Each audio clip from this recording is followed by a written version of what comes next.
Assalamu alaikum, кадырлуу биздин көрөрмандар. Учурда чай үстүндө программабыздын бул жолку чыгарылышы аны алып барган мен Акыйбат Сулпокарова жана ошондой эле коногум үй бүлө жана адеп ахлак багытындагы жалгыз телерадио каналдарынын бири Марва анын ичиндеги Насыйкат радиосунун директору Санжар Ташматов устаз конокто. Assalamu alaikum, устаз, эфирибизге кош келдиңиз. Алейкум ассалам рахматуллахи ва баракатух. Кош болдук. Рахмат. Эфирибизге келип, суроолорубузга жооп берем деп биз куттуу коногубуз болуп келип калганыңыз үчүн терең ыраазычылык билдиребиз. Устаз, негизи эле учурда азыр Кыргызстандын телерадиолордун абалы кандай болуп жатат? Бисмиллахир-рахманир-рахим. Силерге дагы Алла таалам ыраазы болгонбосун, бизди ушул жака конокко чакырып, биздин ой пикирибизди угайлы деп чакырыпсыңар, Алла таалам ыраазы болгонбосун. Учурда телеканалдардын орду радио деле ошондой. Мурункуга караганда бир аз сокундап баратат десек болот. Көпчүлүк адамдардын көпчүлүгү маалыматты көбүнчө телеканалдын өзүнөн, радионун өзүнөн эмес, балким интернет блогтордон көп алып жатышат. Бирок ошого карабастан ошол туруктуулугу боюнча же болбосо адамдарга көбүрөөк пайдасы тийген боюнча дагы телеканал менен радионун орду дагы эле бар. Айылдарда же болбосо шаарда деле элдин көпчүлүгү 1 саат, 2 саат же болбосо эртең менен кечке чейин телефондун чукуп отура албайт. Эң көп көргөн болсо 10 мүнөт, 15 мүнөт же болбосо 2-3 мүнөт эле тез өткөзүп беришет да. Телеканалда андай эмес. Эртең менен кечке чейин 1 саат, 2 саат үй бүлөсү менен, бала чакасы менен отуруп көрсө боло берет. Же болбосо иш арасында ал жака бул жака басып жүрүп деле телеканалды, радиону угуп, ошол жерден маалымат алса болот. Абдан жакшы. Негизи агайге учурда көпчүлүк эле мындай чаржайт нерселерге көп көңүл буруп башташты да. Мындан элдин көңүлүн буруш дагы бир топ кыйынчылыкка турат го деп ойлойм да. Жеңил оокатка, баягы оюн зоок күлкүлөргө көбүрөөк басым жасап баштадык. Бирок элдин ошол тарбия, насаат айтуу боюнча элдин муктаждыгы кандай болуп жатат? Чын эле элибиз муктажбы? Негизи радионун орду кандай болуп атат? Жакшы суроо. Көбүнчө бизде адамдардын орто жаштары, орто жаш дебейин, алардан дагы жаштар, көпчүлүк жаштар интернеттен маалымат алып, интернет менен байланышып, көпчүлүк убакыты интернет менен болуп жатат. Орто жаш, алардан жогорулар ошол телеканалды көргөндөр бар, радиону уккандар бар. Сиз айткандай, телеканалдарда деле, интернетте деле адамдардын көңүлүн бурган нерсе, же болбосо ошол жака ар дайым алдыга тартып турган нерсе, оюн зоок, күлкү, пранк, ушундай нерселер, адамдардын көңүлүнө көбүрөөк көзүнө тарткан нерсе ошол. Анан экинчи нерсе уруш, талаш, жанагындай бале апаттар, ушундай проблемалар дагы көбүрөөк адамдар көрөт, көбүрөөк адамдар тартып турган нерсе. Бирок ушул жерде айтып кете турган нерсе, канчалык адамдардын ичинде же болбосо жалпы коомчулукта, бизде эле эмес, дүйнө жүзүндө ушундай болуп жатат. Бул адамдарда тандоо канчалык көп болгон сайын, адамдарда тандоо, ошол тандоо көп болгон сайын, жакшылык менен жамандык дагы ошондой бирдей көбөйүп барат да. Бирок бүгүнкү күндө адамдарды буза турган же болбосо тарбия, үй бүлөнү буза турган нерселер, жаман нерселер көбүрөөк тилекке каршы. Ошолор менен өз негизи эреже боюнча жакшы жагыдагы ошол жаман нерселер менен бирге кетиш керек эле. Ошол жаман нерселерди же болбосо канчалык жаман таасирди берген болсо, ошолорду оңдоп кетиш үчүн, жакшы дагы эгерде бирдей кеткен болсо, ошондо бул жаман нерселерди, зыян берип турган жактарын жаап кетет эле. Бирок тилекке каршы бизде Кыргызстанда андай эмес. Диний каналдар, же болбосо YouTube каналдар, Instagram, устаздардын сабактары, тарбиялык жактары дагы көп, бирок салыштырмалуу өтө аз. Байкашымча жалгыз эле радиосуздар бул жаатта. Телеканал боюнча, радио боюнча ооба. Марва телеканалы, биздин Насыйкат радио үй бүлөлүк үй бүлөгө көбүрөөк көңүл бурган, тарбияга көбүрөөк көңүл бурган жалгыз телеканал. Башка телеканалдарда бар, эми 1 саат, 2 саат ушундай тарбиялык нерселерди беришет. Жанагы сөзүмө улап айтайын. Телеканал менен радио ошол бүгүнкү күндөгү интернет менен бирдей эле баратат да. Немеси жагынан. Бизге адамдарга, биздин Кыргызстанга, коомчулукка жаман нерселерди сиңирүү боюнча телеканалдагы, радиодагы бирдей эле баратат. Бирок жакшы нерсе берүү боюнча биздин телеканалдар, радиолор бул жагда алсыз. Кандай десеңиз айтам азыр.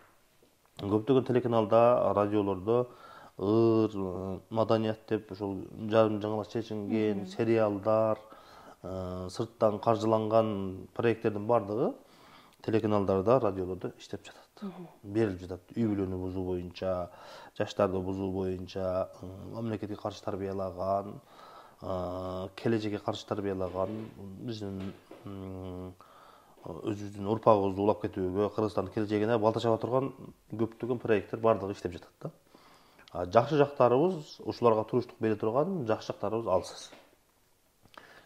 Интернетте бир аз жакшыраак болушу мүмкүн, эми ал деле жакшы деп эсептелбейт. Салыштырмалуучу диний устаздардын сабактары, диний маалыматтар, насааттар көп, бирок салыштырмалуу аз. Экинчи тарапка карагандачы. Ар бир адам же болбосо биз көпчүлүгүндө мындай өзүбүздүн чөйрөдө айтып атканда, диний чөйрөнү же болбосо ошол намаз окуган, ушул чөйрөдө жүрүп биз биздин жаныбыздагы башка чөйрөдөн өзүнчө башка бир мамлекет болуп калгандайбыз да. Мисалы үчүн ар дайым устаздардын сабагын көргөн адам интернетибиздин бардыгы же болбосо ар дайым интернеттин бардыгы ушундай экен деп ойлойт да. Бирок ошонун эле жанында карасаң, биздин кыздарыбыз бар, биздин балдарыбыз бар, биздин жаштарыбыз бар. Алар кандай багытта баратат, биз алардан бөлүнүп өзүнчө башка бир мамлекет болуп калгандайбыз да, интернет аламындачы. Ошондуктан алардын жаман жагынан аларга ошол жаман нерселерди берип жаткандар, аларды жаман багытка алып бараткандар көп. Жакшы жагына үндөп, жакшы жакка алып бара тургандар биз алсыз болуп турабыз. Устаз, ошол алсыз болуп турабыз. Мындайча айтканда биз ошончалык коомго жакшы нерсени берүүдө жетишпей атыптырбыз да. Ушул Насыйкат радиосу, Марва телеканалы сыяктуу радиолордон ачсак, мисалы, азыр Орбор шаарда гана болсо, балким Ош тарапка, Жалал Абад тарапка бирден ачсак, балким бул көйгөйдү бир канча маселесин чечсе боло беле. Жакшы суроо. Андан алдымен жанагы бир нерсени айтып кетейин. Бул биз алсыз болуп атабыз деген нерсени эмненин негизинде айтып жатам. Коомчулуктагы болуп аткан окуяларды карап көрсөк, ажырашкандар ушундай көп. Турмушка чыкпагандар ушундай көп. Үйлөнбөгөндөр ушундай көп. Бузулган кыздар ушундай көп. Уурулук, өзүн асып өлтүргөндөр, кумарга берилип кеткендер ушундай көп болуп жатат да. Булар эмненин таасиринде болуп жатат? Ушулар азыркы биз айткан сырттан келген проекттердин негизинде биз бүгүн мөмөсүн берип баштады. Канткенде үй бүлө бузулат деген проекттер толтура бизде. Канткенде биздин кыздарыбыз турмушка чыкпай калат, канткенде биздин балдарыбыз үйлөнбөй калат деген максатта иштеген проекттер өтө көп. Алар бизге ачык айтпайт. Бизге келип, силердин ушу кыргыздардын үй бүлөсүн бузайлык деген максатта ушундай эфир кылтабыз дебейт алар.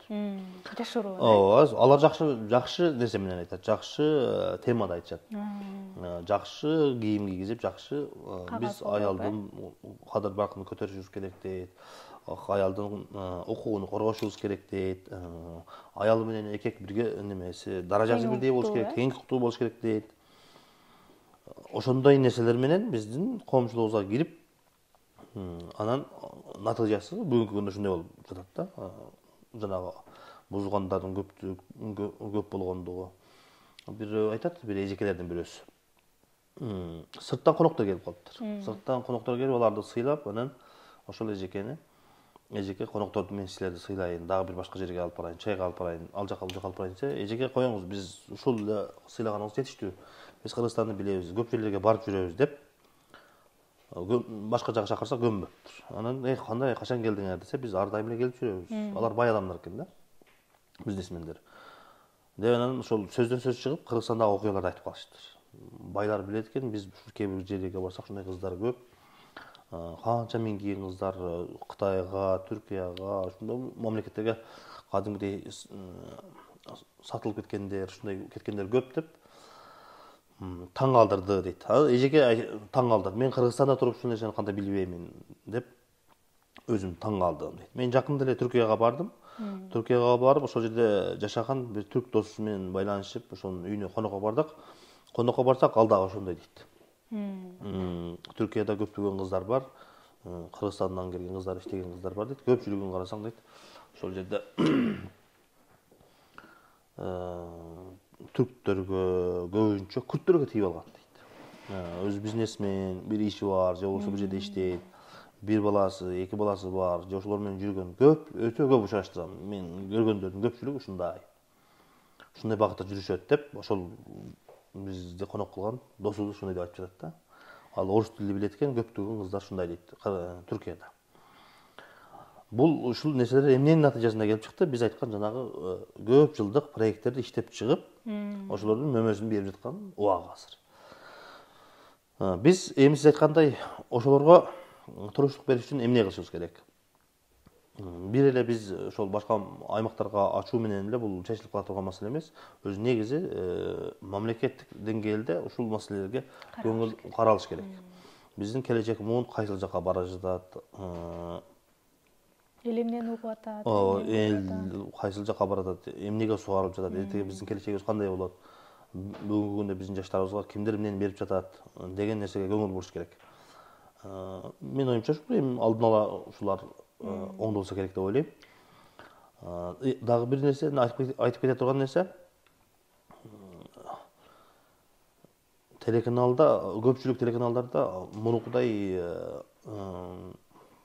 каржылоо азайгандыктан көпчүлүгү интернеттен алып коюшат да. Ошонун себебинен дагы адамдарга терс таасири көп болуп жатат. Интернеттен эле кинолорду алып коюша берет, сериалдарды алып коюша берет дагы. Ошонун натыйжасында адамдарга жаман нерсе көбүрөөк жетип жатат. Рахмат агай, чындыгында баягы урчундуу маселени козгоп кеттиңиз. Өзүңүз дагы чет өлкөдө болуп, буну баягы чет элдик жарандан угуу дагы бир өзүнчө бир оор жүрөк ооруткан маселе болот деп сиздин акыбалыңызга түшүп кеттим да. Жогору жакта дагы айтып кеттиңиз, мамлекет тарабынан колдоолор болсо депчи, андан кийин каржы жагынан жетишпестигинен ушундай нерселер да пайда болуп атат деп. Негизи эле Марва телеканалынын көпчүлүк радиолор ачылып, анан кайра жабылып калып атышат да. Сиздердин да ушул убакытка чейин иштеп келе жатканыңыздарга финансылык жактан кыйынчылыктар болбой койбоду болуш керек да, сиздерде да болду болуш керек. Бул жагын кандай кылып жатасыздар? Бизде кыйынчылык көп болду, мамлекеттен же болбосо ошол айлык маселеси, көпчүлүк кыйынчылыктардан өтүп, Кудай кааласа дагы азыр эми ошол кыйынчылыктардан чыгып баратабыз. Көптөгөн телеканалдар жабылды, көптөгөн радиолор жабылды, иштебей калды. Бирок бизде ушундай кыйынчылык болсо дагы Кудайга шүгүр ошол туруктуу болгонго аракет кылып жатабыз, ошондой кыйынчылыктарга карабастан. Эмне түрткү болуп жатат деген суроо негизги нерсе да бул жерде. Биз ушул нерсени алып калганга, адамдарга ушу жакшы нерсе жетишине кызыктар болгонубуздун негизги себеби азыркы нерселер болуп жатат да. Бизде үй бүлөлөрдүн бузулгандыгы, биздин жаштарыбыздын бузулгандыгы, эртеге биздин келечегибизге коркунуч болгондугу, мамлекетибизге коркунучтуу болгондугу бизди тынч жаткырбай жатат. Бизди ушул нерсени таштап койгонго мүмкүнчүлүк бербей жатат. Биз ошол биздин келечегибиз, биздин муунубуз, биздин урпагыбыз, биз ата бабаларыбыздан ушул жакшы нерсе, мындай жакшы нерсени уккан эмеспиз деген сөз болбосун дейбиз да. Биздин ата бабаларыбыз бизге ушундай жакшы нерсени, жакшы насаатты айткан эмес деген сөз болбосун деп биз колубуздан келишинче ошол нерселерди жеткизгенге аракет кылып жатабыз. Ушундай кыйынчылыктарга чыдап, бүгүнкү күндө мындай кыштын суугуна дагы карабастан, мисалы үчүн ушундай кыйынчылыктарга карабастан биз ошол өзүбүздүн келечек муунга таштап кете турган биздин бир изибиз болгон салымыбыз, мамлекетибиздин сакталып калышына, урпагыбыздын сакталып калышына болгон салымыбыз колдон келишинче ошол адамдарга туура маалыматты, өзүбүздүн маданиятыбызды, каада салтыбызды, үрп адатыбызды, динибизди жеткизип, адамдарды ушул караңгылыктан же болбосо ушул адашуудан кандай бир даражада сактаганга, жакшы жака үннөгөнгө, канчалаган үй бүлөлөрдү сактап калганга, ошондой эле жаштарыбыздын оорулукка, ичкен, чеккен, жанагы кумар ойногондорго, ушул жактарга берилип кетпесин, ошолордон сактап калайлы деген максатта, ооба, ушул өзүбүздүн жамаатыбыз менен аз болсо дагы ушундай туруштук берип иштеп жатабыз да. Ошол нерселер бизге түрткү берип, мотивация берет. Ошол нерсе бизди кармап турат. Бизде ошол сиз айткандай акча жагынан башка телеканалдар сыяктуу эле канча кыйынчылык болсо дагы биз сабыр кылып, ошол туруктуу болуп турайлык, адамдарга бир аз болсо дагы биз аркылуу туура маалымат, жакшы нерсе жетип турсу деп атабыз. Дагы бир нерсе айтып кете турган нерсе, жакында эле бир жигит менен сүйлөштүм. Ушул биз айтып аткан нерсени азыр айтам. Адам качан сезет? Мен айтып атпайм, азыр коомчулукта ушундай болот десек, биз жалпы эле айтып жүрөбүз да, коомчулукта ушундай авария көп болду, адам өлүмү көп болду, ажырашкандар көп болду деп, жалпы коомчулукта адамдар сүйлөшүп жүрөт дагы, сөз бойдон эле калып калат. Көбүнчө бул нерсени ошол ажырашкан адам билет. Аялы менен келишпей калып, аялынан же күйөөсүнөн жанагы сырт жактан келген нерселердин таасирин көргөндө таң калат. Мен үйүмдүн ичине ушул бала келипти деп ошондо билет да. Мисалы үчүн башка түшкөндө. Башка түшкөндө бир ошондой ажырашууга мен күбө болгом. Аялыны бир отурушка чоң кассага жөнөтпөй койгондугу үчүн жүгүнү алып кетип ажырашып кетти. Бир эле ошол себептенчи. Ошондой эркек ойлонот да, мен үй бүлөмө бир нерсе келди дейт. Мен жанагы айткан жанагы жигит да ошондой деп айтып жатпайбы. Мен балама бир нерсе коюп берейин десем дейт, интернеттен, телефондон. Коюп берейин десем, эч мындай ылайыктуу эч нерсе таппадым дейт. Мультиктерди коюп берейин десем, жанагындай бардыгы, игралардын бардыгы коркунучтуу, анын мээсине, зээнине, адеп акылагына, жүрүм турумуна, келечегине зыян бере турган нерселер бардыгы. Анан жанагы жерден мен эч кандай көңүлүм тынч боло турган нерсе тапкан жокмун дагы. Менин жүрөгүмдө ой пайда болду. Эмне үчүн биз ушул нерсени берсек болбойт деп ойлондум дейт да. Ушундай болуп жатпайбы? Биз адамдар, коомчулук бардыгыбыз сүйлөшүп туруп, бирок чындап оорунун кандай даражада экендигини ким өз жон териси менен сезгенден анан билип жатат. Мисалы үчүн дагы ким сезиши мүмкүн бул нерсени? Баласы кумарбаз болуп, үйүндөгү ар нерсесин сатып, камалып, ушундай нерсе болгондон кийин ойлонот да, мен балам кайсы жака баратат? Мен баламды жакшы окуттум эле, кызыл диплом менен бүттү эле, мен жакшы тарбия алдым эле, мен мугалим элем, мен ушундай элем, балама мен жаман нерсени айтпадым эле, мен балам кантип ушул жака барып калды дейт дагы. Анан ошол ооруну жон териси менен сезет. Баласы жанагындай болуп, мисалы үчүн жаман нерселерди көрүп, жаш эле туруп баласы, кызы бузулуп, ушундай баш бербей, ушундай жиндилик кылып баштаганда ошондо ойлонуп атабыз да бизчи. Менин кызым кайга баратат, менин балам кайсы жака баратат, тарбияны кайсы жака алып барат депчи. Ошон үчүн мен айтарым, ошол биз айткан сөз жөн эле айтылган сөз болуп калбаш үчүн, ошол ар бир үй бүлө, ар бир эркек, ар бир ата эне бир күн, мен көп күн дебейин, бир эле күн дейин, бир эле күн ошо өзүнүн үй бүлөсүнө көңүл салып карап көрсүн. Эртең менен кечке чейин баласы эмнени көрүп, эмнени угуп жатат, аялы эмнени көрүп, эмнени угуп жатат, анан кийин натыйжа чыгарсын. Бизге эмне керектиги.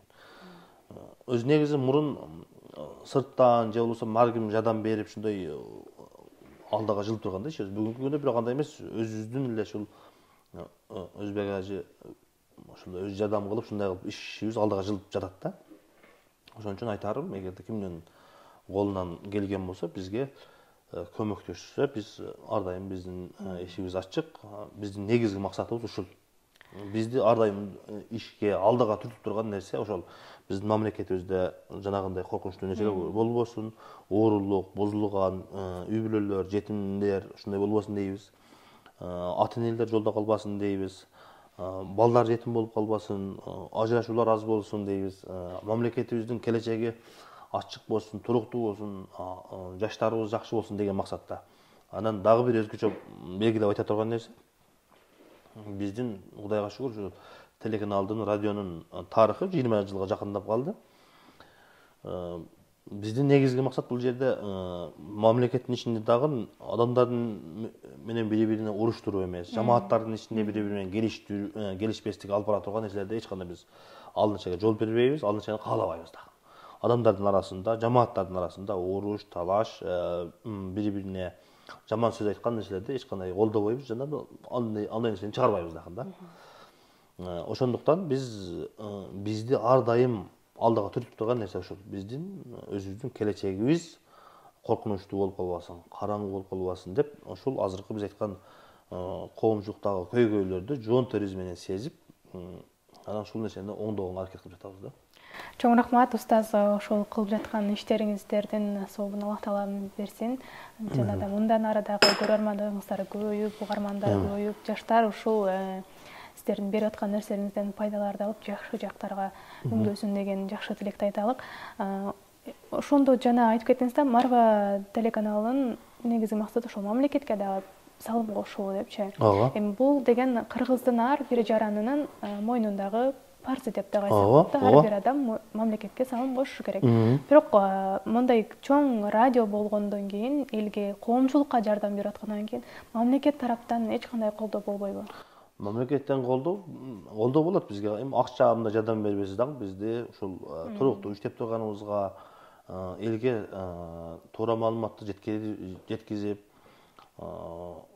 турганыбызга уруксат берип, бизди колдоп тургандыгы ушул өзү негизи мамлекеттин бизден дагы башка жетпеген жактары, алсыз жактары көп да.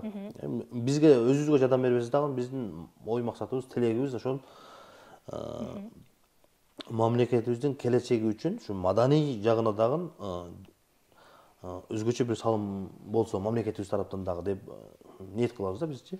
Ошол жаштарыбыз бузулбаш үчүн, ошол азыркы биз айтып аткан көйгөйлөр, кемчиликтер оңдолуш үчүн өзүнчө бир кандай десем, бир система кылып оңдош керек да. Муну үчүн кокустан эле бир күндүк, 2 күндүк нерсе эмес бул. Мамлекеттик даражада биздин башка мамлекеттер сыяктуу ушул жагыбызды өнүктүрүшүбүз керек. Себеби биз маданият дегенибизде бир эле нерсени түшүнүп калдык да бүгүн. Маданият деген эле ыр, эртең менен кечке ыр. Ушул концерт уюштурса эле маданият.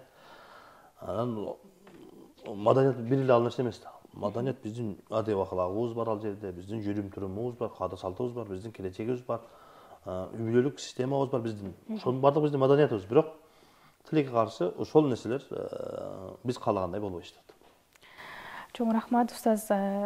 Жаштар туурасында көбүрөөк айтып кеттик да. Жаштардын ушул тарапка бузулбасын, барбасын, ушундай жаман жолдорду баспасын деген жакшы тилектерди айтып кеттиңиз. Эми ошол учурда жаштар көпчүлүгү ага болбой эле телефондон көп отуруп атышат да.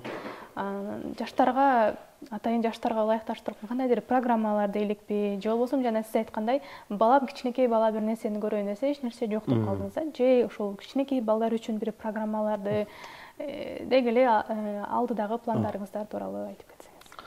Сиз туура нерсени айттыңыз. Азыр башында дагы айттык, ошол көпчүлүк жаштар бүгүн телеканал, радиодон интернетке өттү деп айтып жатпайбызбы? Интернетке өткөндүгү туура. Көпчүлүгү ушул жактан жада калса рекламалардагы, жарнамалардын баардыгы ушул жакка өтүп кетпедиби?